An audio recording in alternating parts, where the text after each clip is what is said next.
First, it's been described as a highly dangerous act that could have led to a terrible accident. Tonight, Glenn Porter from Ipswich is serving a suspended sentence for shining a laser pen at the Suffolk police helicopter. The 20-year-old admitted endangering the aircraft in April while suffering from a cannabis-induced psychosis. Victoria Webb reports. His actions were described as highly dangerous. A laser pen shone by Glenn Porter in the early hours of the 27th of April dazzled the pilot of the Suffolk police helicopter as he was flying at 1,000 feet. The crew were searching for a missing child when a bright and blinding green light illuminated the cockpit, forcing them to veer off course. The light was fired from the Zest nightclub car park for a period of 3 to 5 seconds.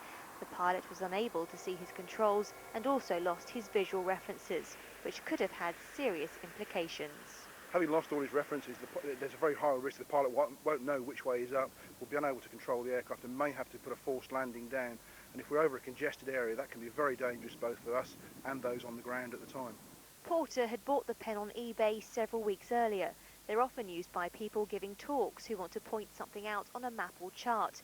But as you can see from this laser, they're very powerful and will project quite a long distance. eBay have become so concerned by them that as of the 1st of November, they're banning any future listings of lasers with more than 1 milliwatt of power. Porter is the first person in Suffolk to have been prosecuted for this offence, but 2 similar cases are currently going through the county's courts and other pilots have been affected. The RAF's Sea King search and rescue helicopter, which is based here at Watersham Airfield, has helped to save hundreds of people over the years. But in September, the lives of the crew on board were put in danger when, in a separate incident, a laser beam was flashed into the cockpit. The scary part of lasers is the unknown. You don't know if it's going to damage your eyes, and you don't know how strong the laser that you've just seen is. Obviously, a weaker laser would probably have little impact, but a strong laser, or an industrial laser in particular, could cause you a lot of damage. Sentencing Glenn Porter today, Judge DeVoe said it was quite plain what the consequences could have been to both the occupants of the helicopter and those on the ground. At the age of 19, any normal person would have realised that. In a psychiatric report, doctors said that Porter was not of right mind at the time of the offence and that this year he'd been admitted to hospital 4 times for drug-induced psychosis, each time it had been caused by taking cannabis, which was known to have a catastrophic effect on his health. The court heard how he'd taken cannabis prior to the offence, but because he knew that it could bring about a relapse in his mental state, Judge John DeVoe said it couldn't be used as a mitigating factor. He said a sentence of detention must follow, but due to Porter's progress in recent months, he didn't want to interfere with his rehabilitation. He was given a 20-week sentence, suspended for 18 months. Victoria Webb, Anglia News, Ipswich. Scientists in Norfolk have developed a strain of tomato that could help to prevent cancer.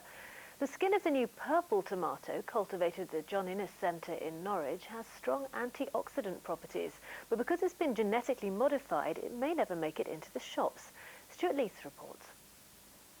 Inside this greenhouse at the John Innes Research Centre in Norwich, there's a new form of garden fruit that scientists here have pioneered. Growing alongside traditional tomatoes are a genetically modified purple variety that could help to prevent cancer. Mice that are fed the supplement with the purple tomatoes live about 30% longer than the ones on the red tomatoes. So this shows that the purple tomatoes offer some protection against the progression of disease in this animal model. These purple tomatoes are being grown here at the John Innes Centre in controlled conditions, and so I'm not actually allowed to eat them because it could lead to what scientists would call inadvertent environmental release, and they would have to keep me here to study me for the next 3 days. The secret of their possible health benefit is in the skin colour. Its unusual pigment is also an antioxidant, which could help prevent cancer. But of course, there are groups which strongly oppose genetically modified foods being sold in the UK. We think this latest development is simply unnecessary. There are lots of foods that contain antioxidants naturally, whether we're talking about beetroot, red grapes, different types of berries. If people take these things as part of their diet, that will undoubtedly bring a positive health effect. We don't need the GM tomatoes to bring that about. Extensive testing would be needed before the purple tomatoes could be sold in UK stores. Evidence would have to be supplied to the regulatory authorities in Europe, and then they might take a long time, and they might even say no, you don't know what they're going to say. I think that's needlessly restrictive. There's no need to be like this. The Americans and others do not have such a restrictive regime, and they get on very well without any trouble. I'm told purple tomatoes would taste the same as red ones, but if those opposed to GM foods can't be convinced, it's unlikely we'll soon be seeing purple tomatoes in soups or salads. Stuart Leiths, Anglia News, Norwich. A funeral was held today for Simon Everett, a 17-year-old student from Norfolk who was tied to a tree and forced to drink petrol. His parents have set up a charity to raise money for a youth club in his memory. Malcolm Robertson reports.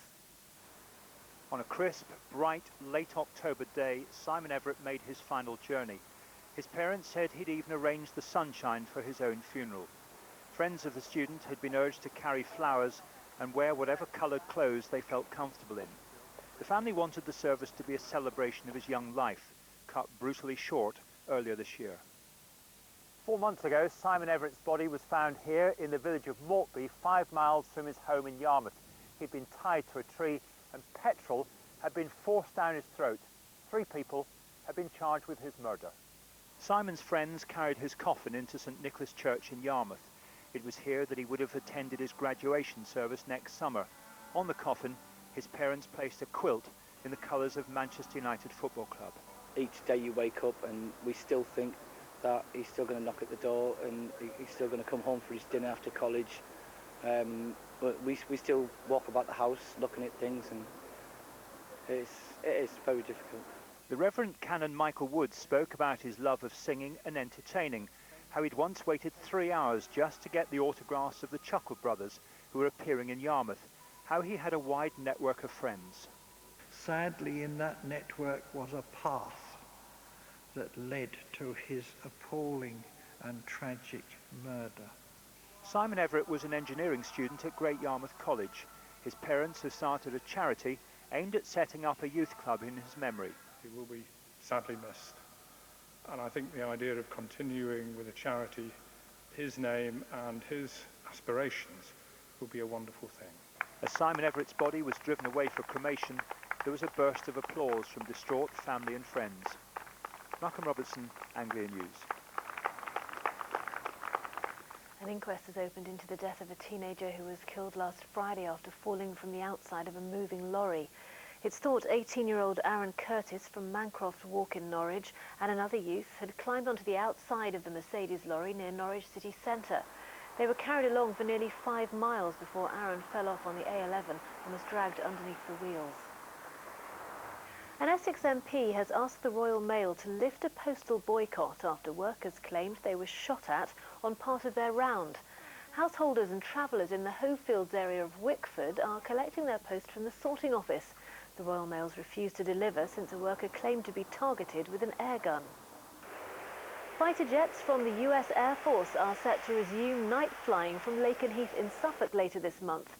After a break of several months, the aircrafts from the 48th Fighter Wing will return to night flying at the end of October until spring. The 31st Norwich Beer Festival got underway this evening with up to 18,000 people expected to attend between now and Saturday. But it comes as a new report shows quarterly beer sales slumping to their lowest level for a decade. As Sasha Williams reports.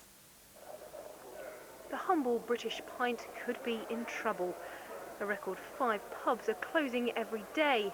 And now the figures that show fewer glasses of beer are being sold than at any point this decade.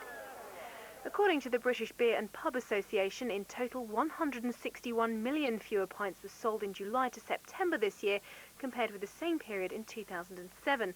That's a fall of 7.2%. And that follows a 4.5% drop in the previous quarter. And it's not just pubs and restaurants feeling the pinch either. Sales in supermarkets and off-licences also fell 6% this year.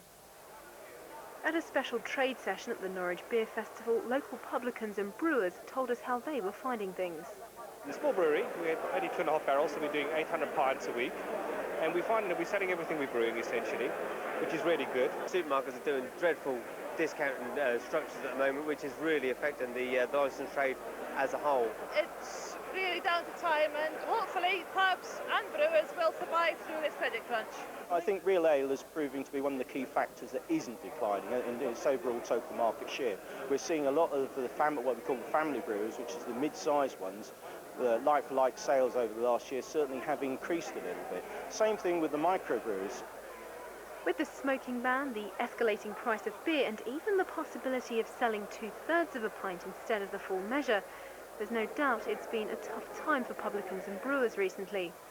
But most of them here today are seeing the glass as half full and are hoping this week's festival will bring a welcome boost in trade.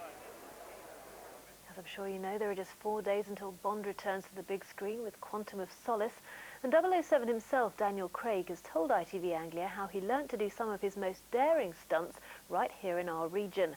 Dramatic skydiving scenes were actually filmed at an indoor skydiving centre near Bedford, and for one lucky instructor, it was the once-in-a-lifetime chance to be James Bond's body double. Neil Bradford reports.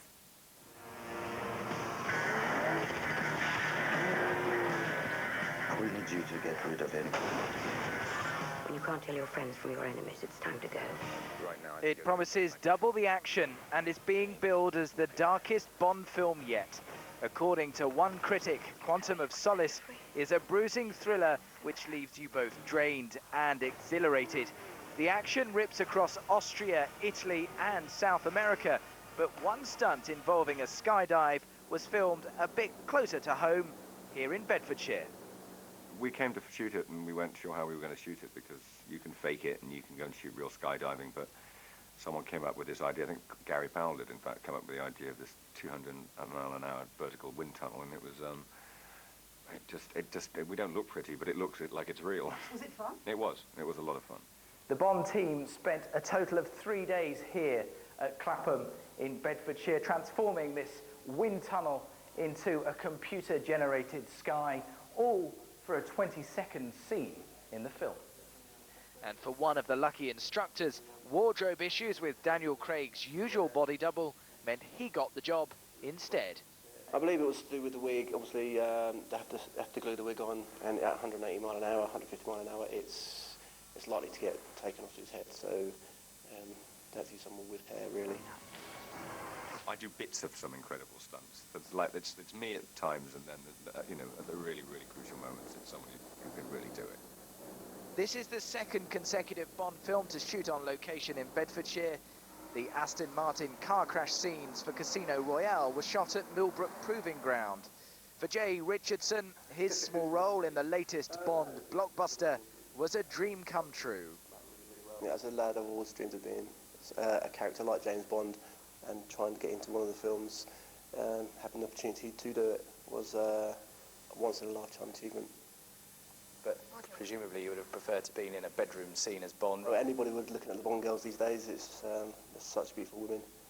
But I was quite happy with the scene that I actually did as well. Quantum of Solace is on at cinemas across the region from Friday. Neil Bradford, Anglia News. Time for the weather now with David Hughes.